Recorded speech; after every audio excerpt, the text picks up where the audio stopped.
To the U.S., businesses across the United States are broadening pay rises as inflation gallops at the fastest pace in 40 years, and as employees struggle to match their wages with consumer prices. Retailers, airlines, resorts are boosting starting pay to attract recruits and offering company-wide bumps to staff-based pay. There's a survey here. 92% of businesses plan to increase employee pay this year.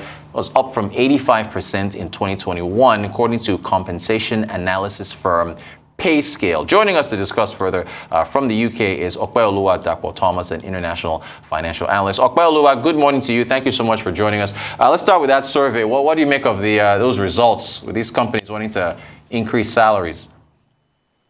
Well, I think the companies are being aware of the situation. They know that inflation is around the corner. Not inflation around the corner. Inflation is already here, and it's a competitive global pool of talent. And most companies don't want to lose their best talent. So they know that basically employees are looking around for better jobs, better pay. Because the truth is that the quickest way to a pay rise is by changing jobs. You get 10-20% off that. So companies have to, what do you call it? They have to react. It's quite a reactionary decision they have to make to ensure that they don't lose their staff. And that's why you see the numbers. 92% of firms are planning to raise pay, and this increased last year as well. So it's a competitive, what do I call it, labor market. And companies are really trying to be, I wouldn't say sensitive, but economical in addressing inflation and also the welfare of their employees. All right, now that's the U.S. You're in the UK. I'm talking to you from London. What about there? Do you see the same happening? Yeah, it should happen, but the rhetoric here is quite different because last year or earlier this year, the Bank of England governor asked that employees should not ask for pay rise, and so that we don't have inflation entrenched. So what he means is basically if you ask for the pay rise and we have inflationary problems, then you're saying that we're going to get used to it, and that's what they're trying to avoid. But people are still going to do what they want to do. People are still going to move to get higher pay. No one is going to wait for inflation to come down because nobody even knows when it's going to come down. So it's the same thing here. Companies are also going to have to increase pay of their staff, or they end up losing staff. But a lot of companies are, what do you call it? A lot of employees are resigning and going to other jobs. Like I said, you get 10-20% off changing jobs. So why would you wait, and why would you not ask for a pay rise? Because it does not favor you economically as an economic entity. So yes, it's something that's happening in the UK and basically most developing countries in the world. I remember that comment from Andrew Bailey. He got some backlash from unions and so on. So can corporates keep this up if inflation keeps rising?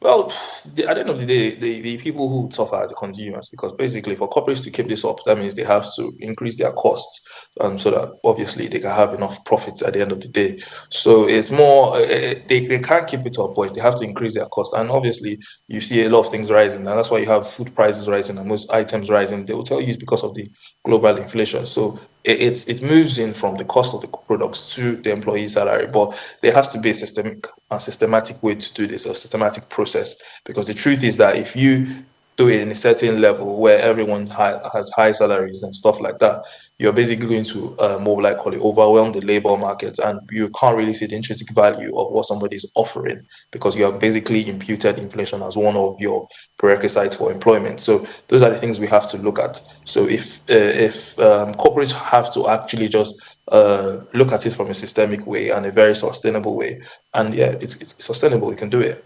All right. And what's your overview of the U.S. and UK labor markets, I guess, overall? Oh, well, I looked at the outlook of the UK and the US a few weeks ago, and last week, jobless claims for America reduced to the lowest level in like 50 something years. So it's a good sign that the labor market is increasing. Also in the UK, employment has gone up to employment rate has gone up to like 75.6% in the last 3 months, and companies are recovering after the pandemic, and people are now moving back to the office. Most people are taking on hybrid roles. Most people are still staying in the office, but unemployment rate in both countries are going down, and it's a sign of what would I call it, increase in what I call it, economic activity. But yes, so it's quite encouraging. They have been encouraged, the government has seen encouraging numbers in terms of jobless benefit claims, and that is very encouraging for both markets. All right, let's talk automobiles, the automobile industry. Start with Tata and this issue with raw material prices rising. Is electric car production in trouble? Well, electric car production is, what I call it, it's a very huge topic right now in the automobile industry, because the truth is it's quite expensive to make this transition from fossil fuel cars to electric, what do I call it, driven cars. So now Tata Mobiles have seen that it's not a quite easy transition.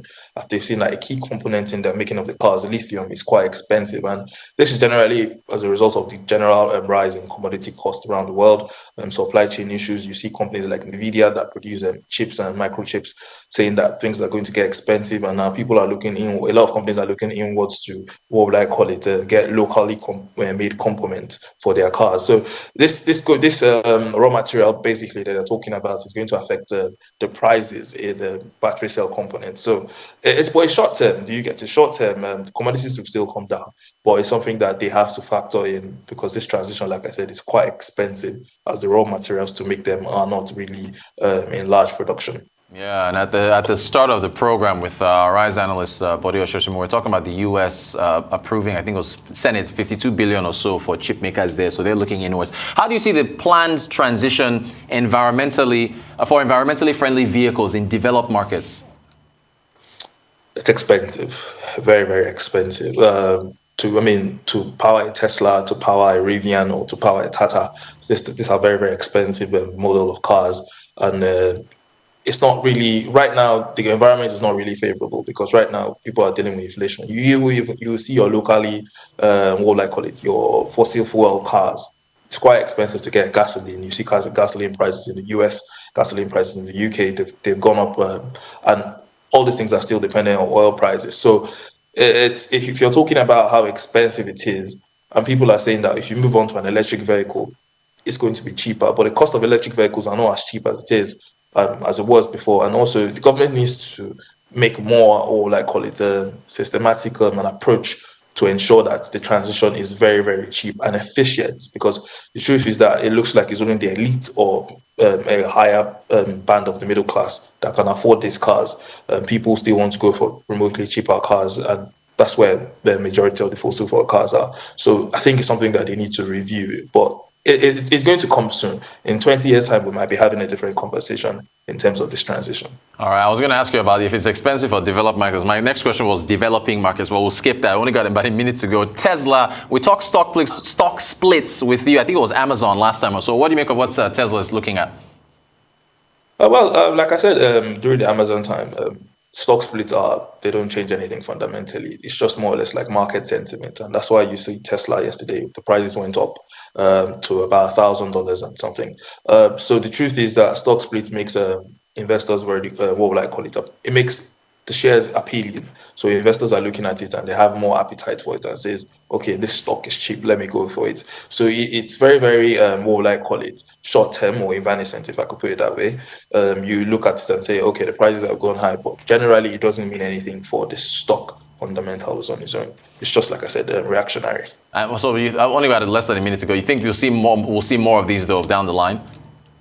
Oh yes, more of this. Yes, big companies have been doing it. Apple did it a few years ago. Amazon's done it. Tesla's done it. The big companies always do it. They always want to, what I call it, encourage people to buy their stock and encourage more shareholders. So it's a stock market, what I call it, scheme where most of them just always want to encourage new investors. And and it works. It works all the time. They've seen it work, so why not? Why not give it a try? Give it a shot. Exactly. I want to increase that market cap. Opeoluwa Dapo Thomas, international financial analyst, joining us from the UK. Thank you so much for joining us. Appreciate your insights there.